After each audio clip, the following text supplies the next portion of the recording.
ባሌ ተራሮች ብሔራዊ ፓርክ ከ30 ሚሊዮን በላይ ሕዝብ የሚታደጉት ወንዞች ከባሌ ተራሮች ብሔራዊ ፓርክ ሹልክ ብለው አይወጡም። በውበታቸው የሚታዩም የሚደመጡም ናቸው።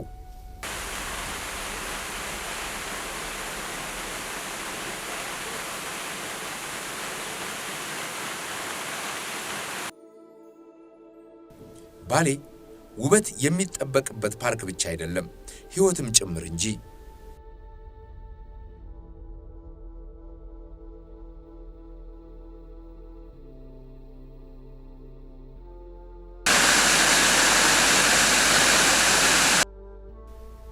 ሬራ የባሌ ተራሮች ብሔራዊ ፓርክ አስኳል። ሬራ ያው በሁሉም አቅጣጫ ስትታይ በፓርክ ወንበርት ውስጥ የምትገኝ ቀበሌ ነች። ለኔ ሀብቱ ምናልባት ያለው የተፈጥሮ ሀብቱ ብቻ አይደለም፣ ህዝቡም አንድ አሴት ነበር። ለኔ ከማያየው አንፃር እጅግ ሀብቱን የሚወድ ከተፈጥሮ ሀብቱ ጋር የተዋሃደ ኑሮ ሁሉ ከተፈጥሮ ሀብቱ ጋር የተዋሃደ እጅግ የተከበረ ህዝብ ነው። ለኔ ከተፈጥሮ ሀብቱ የማትለየው ነገር ግን ያው ህይወት ይቀጥላል። ሰዎች እየበዙ ሲመጡ የምግብ ዲማንድ አለ። የግጦሽ መሬቱ የእርሻ መሬት ፍላጎት ይኖራል። በዚህን ሰዓት ያለው የአባወራ ስፋት ሀብቱ ላይ እያስከተለ ያለው ተጽዕኖ አለ።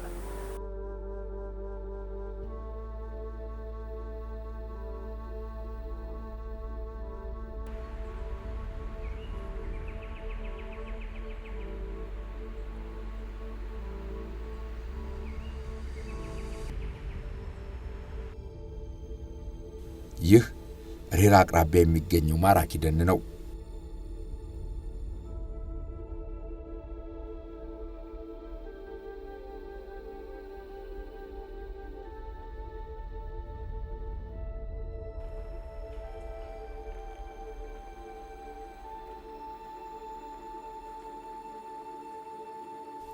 ባለ ጢማሞቹ ዛፎች የባሌ ተራሮች ብሔራዊ ፓርክ የተለየ መገለጫ ሆነው ጎብኚ ሲያስደምሙ ኖረዋል።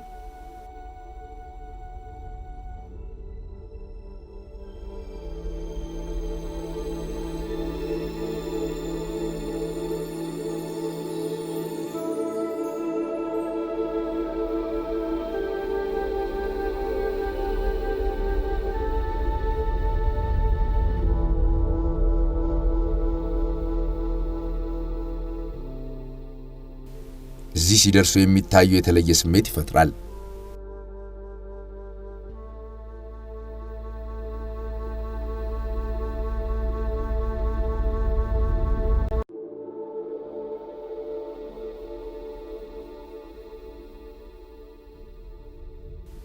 ይህ ዓለምን የሚጠራ ጸጋ ነበር። ባሌ የበሰለ ማዕድ ነው። ዓለም እንዲህ ያሉ ቦታዎች የሚኖራት ጥቂት ስፍራ ነው።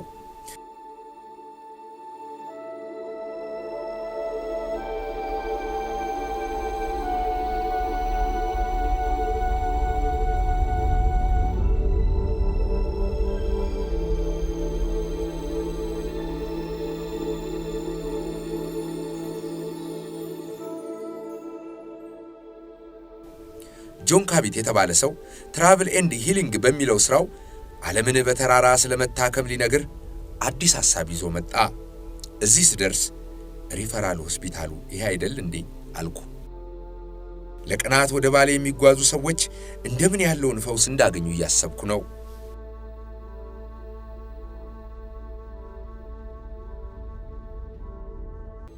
አንድ ፓርክ ብዙ ዓለም።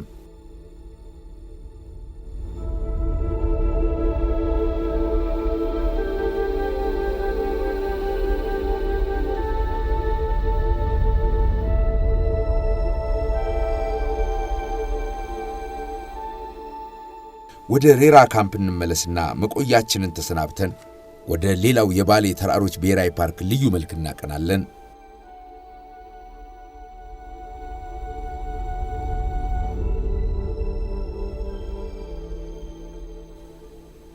የሬራ ካምፕ ቤተሰቦች በባሌ የባህል ምግቦች ጥሩ አድርገው ጋበዙና ሸኙን።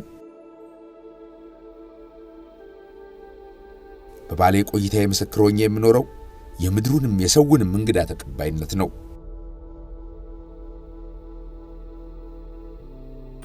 የኛ ህብረተሰብ ከሌላ አኳያ ለየት የሚያደርገው ባህሉ ከውጭ የሚመጣን ሰው በጣም ተቀባይ ነው። ለምን መጣክ ምንድን አይተናከልምና ከፊቱ ፈገግታ እንጂ መኮሳተርን አታይበትም። ይሄ ባህላችን ነው፣ የዚህ አካባቢ ባህል ነው። ቱሪስቶችም ሲመጡ አለምንም ስጋት ተደስተው አይተው ጎብኝተው እንዲወጡ ህዝባችን እውነትም የባሌ ህዝብ እውነት ማይደበቀው ነገር መናገር ያለብኝ በዚህ አጋጣሚ እንግዳ ወዳጅ ነው።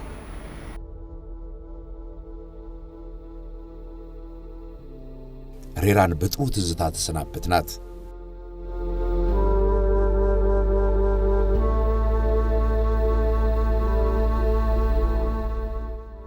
ይህ ሰፊው የሐርና ደን የእይታ መመልከቻ ማማ ነው።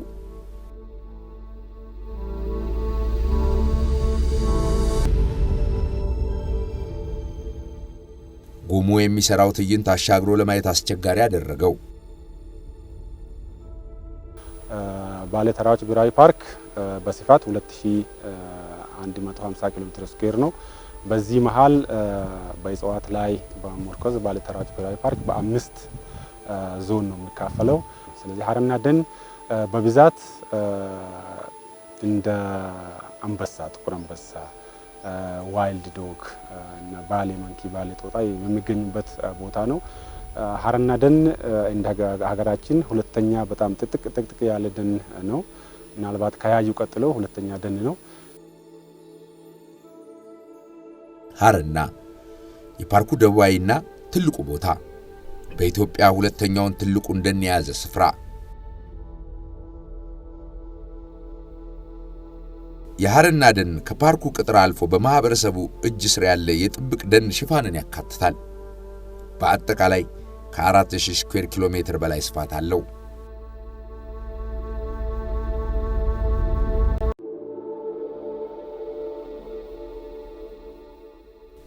በኢትዮጵያ ትልቁ የደመና ደን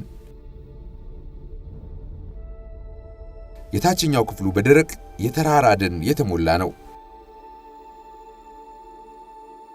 የአንበሳ ነብርና የአፍሪካ የዱር ውሻ መሸሸጊያ።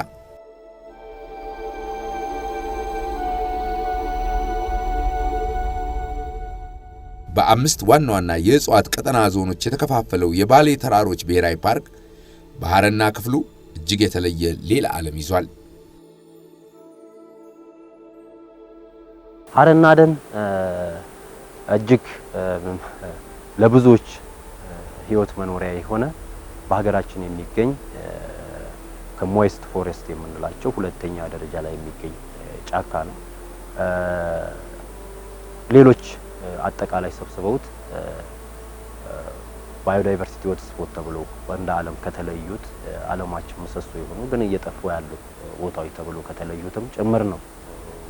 አጠቃላይ የባሌ ተራሮች ብሔራዊ ፓርክ በተለይ የዓለም ሳምባም ጭምር ነውና በካርበኑ ሌሎች እጅግ ብዙ የሆኑ ብዝሃ ህይወት መኖሪያ መሆኑ የሐርና ደን ለየት ያደርገዋል።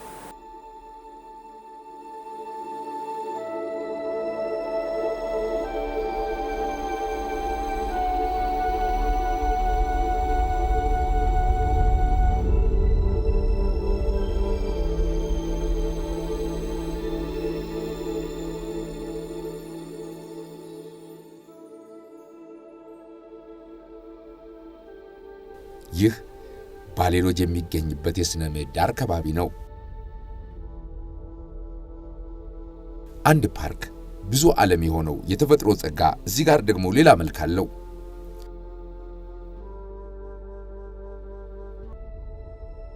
ባሌ በጣም የሚለየው ነገር አንዱ ፓርክ ውስጥ ብዙ ፓርኮችን ብዙ አይነት ነገሮችን ታገኛለህ።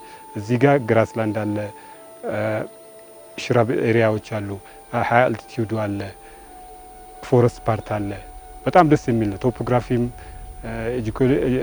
ኢኮሎጂካል ቫሊዩም በጣም ሃይ ነው። ወደ 20 ሚሊዮን ህዝብ ኢትዮጵያ ውስጥ ውሃ ሶርስ የሚያገኘው ከዚህ ከሳነቴ አምባ ነው።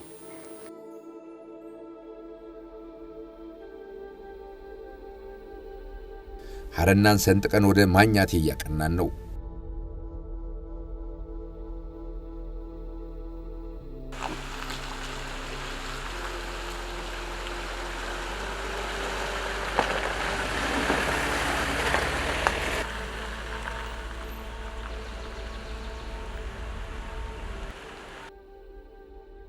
ከባህር ጠለል በላይ ከ2000 እስከ 3200 ባለው ከፍታ ላይ ያረፈው የዛፍ መስመር 8 ኪሎ ሜትር እንዲቀጥ ብሎ ይጓዛል። ከነ ስሙም ብዙ ፓርክ በአንድ ቦታ ወይንም አንድ ፓርክ ብዙ ዓለም አንድ ፓርክ የሚል ስያሜ የተሰጠው ስሙ ይገልጸዋል በጣም እና ባሌ በጣም ለየት ካሉ የኢትዮጵያ አንጡራ ሀብቶች ውስጥ አንዱ ነው ብዬ ነው የምወስደውና ለኔ ልዩ ነው። በተለይ አሁን ውስጥ በጣም ተልቄ ሳየው እንደ ተመራማሪው ሳየው ባሌ ብዙ ነገሮች የምንመራመርበት ያለበት ሀብት ነው። በደኑ መካከል የሚገኙ ገላጣ ሜዳዎች ዱር እንስሳቱን ለመመልከት ምቹ ናቸው። ፓርኩ በአፍሪካ አዋፍ ክለብ በአፍሪካ ቁጥር 4 የሚባል የአዋፍ መኖሪያ ነው። ብዙዎቹ ሐረና ደን ይገኛሉ። ሌላ ቦታ የማታገኝ በተለይ የሳቫና ኢኮሲስተም ላይ የምታገኝ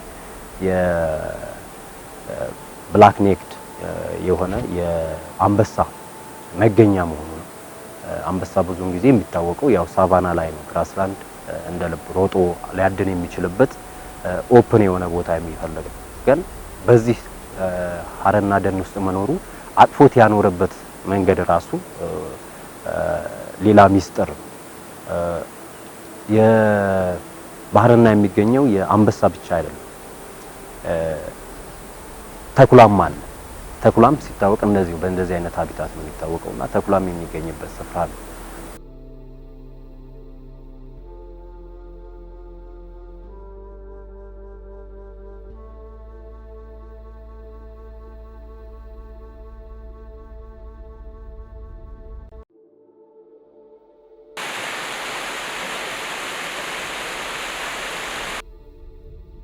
ይሄ አንድ ስም ያለው መልከ ብዙ ሀብት እልፍ የሰው ልጅ ሁሉ ጸጋ ነው።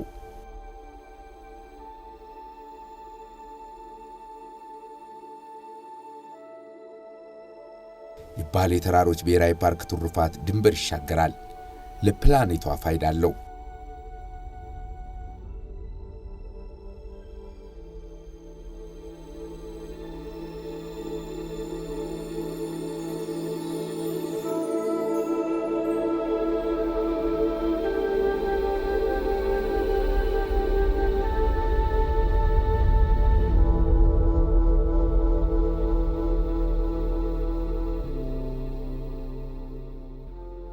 ማንያቴ ካምፕ በባሌ ተራሮች ብሔራዊ ፓርክ የሐረና ደን መካከል የምትገኝ የጎብኚዎች ማረፊያ።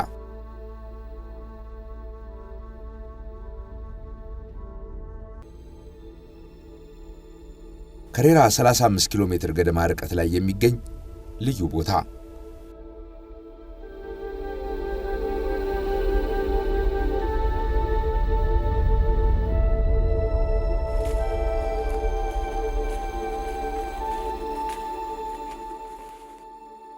አንዱን የዱር ውበት ፍለጋ እንግባ። የባሌ ተራሮች ብሔራዊ ፓርክ አንድ ግን ብዙ በየኪሎ ሜትሩ ተአምር የሚታይበት እጅግ ልዩ የስነ ምህዳር ዓለም።